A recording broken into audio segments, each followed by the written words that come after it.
welcome to another episode of today's GK. I am Tanu Solanki, and in this segment, we bring to you objective questions on daily basis to help you crack prelims. So let's begin with a practice question from our last segment.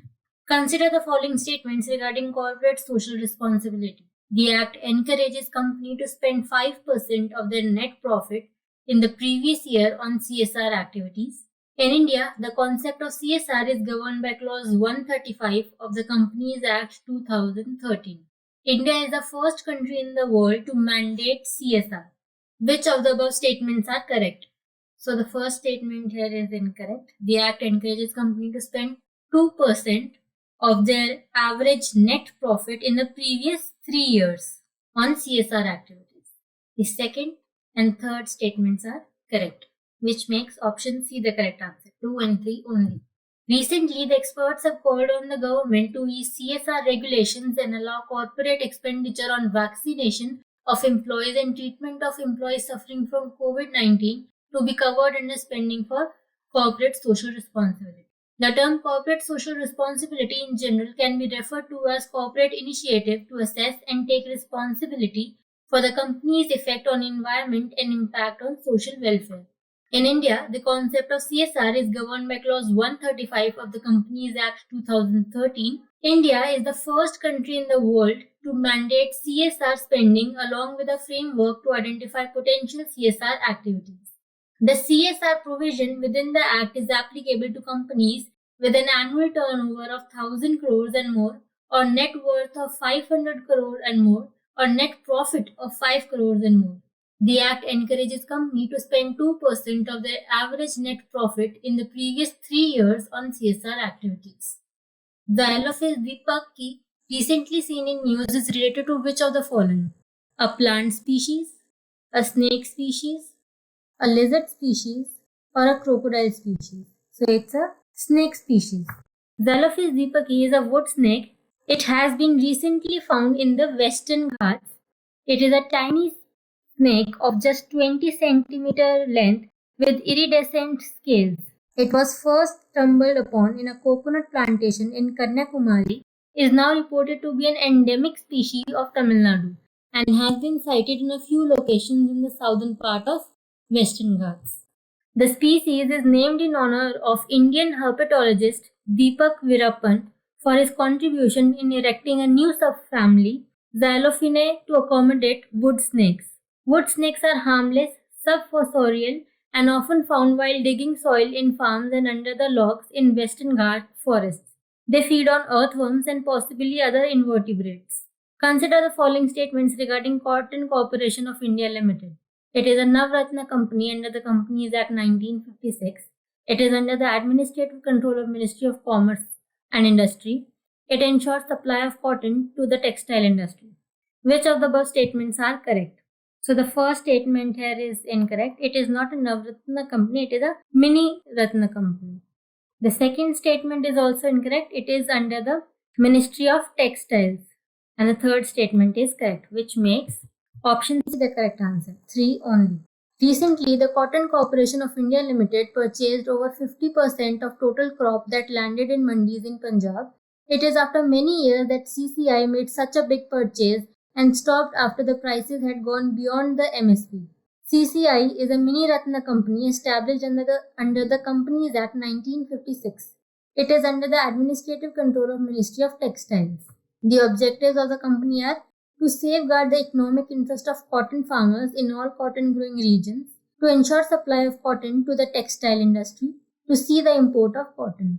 Consider the following statements regarding 1,000 Genome Project. It was started in March 2020. It is an international research effort. It aims to catalog human genetic variation. Which of the above statements are correct? So, the first statement here is incorrect. It was launched in 2008. The second statement is correct and the third statement is also correct, which makes option B the correct answer. 2 and 3 only.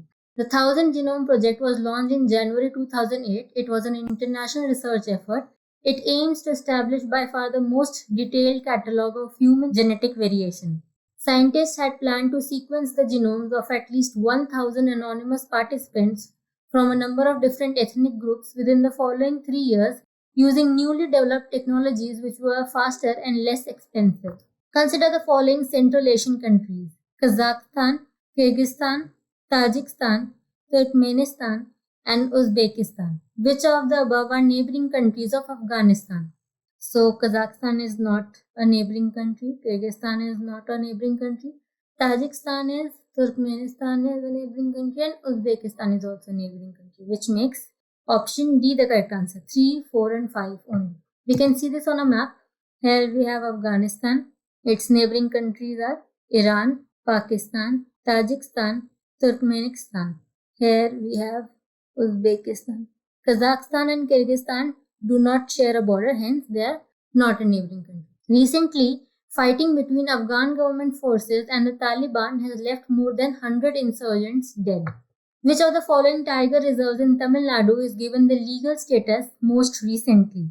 Srivilliputur Megamalai Tiger Reserve, Mudumalai Tiger Reserve, Annamalai Tiger Reserve, or Satyamangalam Tiger Reserve. So it was Srivilliputur Megamalai Tiger Reserve.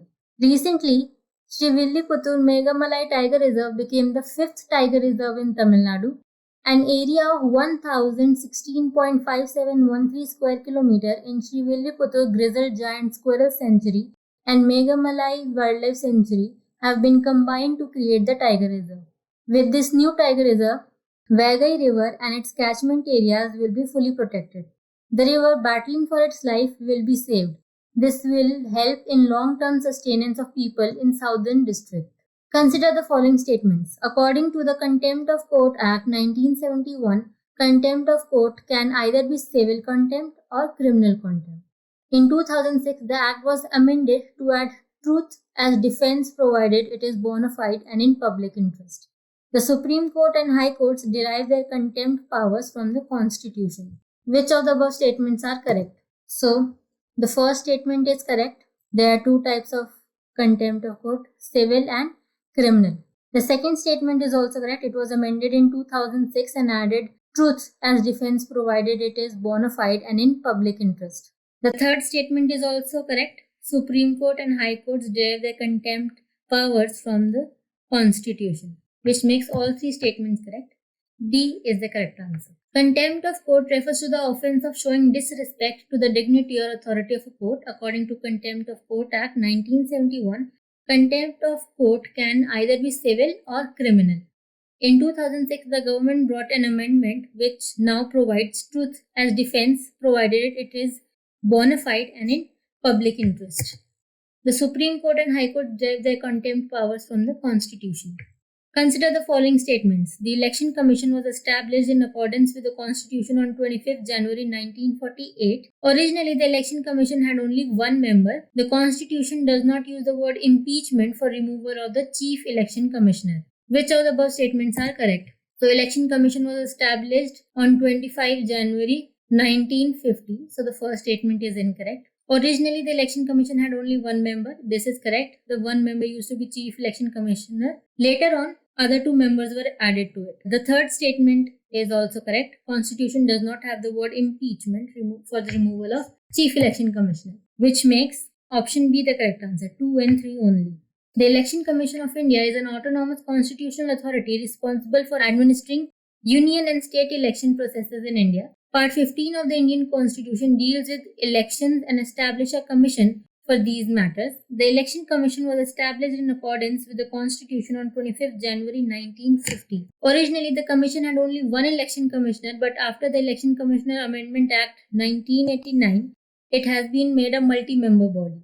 The Chief Election Commissioner may be removed from office through a motion adopted by Parliament on grounds of proven misbehavior or incapacity, similar to a Chief Justice. The Constitution does not use the word impeachment for the removal of CEC. Consider the following statements. The GST Council is headed by the Prime Minister. GST was first recommended by Kelkar Committee Task Force. The power to make any change in GST laws is in the hand of GST Council. Which of the above statements are correct? So GST Council is headed by the Union Finance Minister, which makes the first statement incorrect. The second and third statements are correct, which makes option C the correct answer. GST Council to be formed by the President to administer and govern GST. Its chairman is Union Finance Minister of India and ministers nominated by the state governments as its members. GST was first recommended by Kelkar Committee Task Force.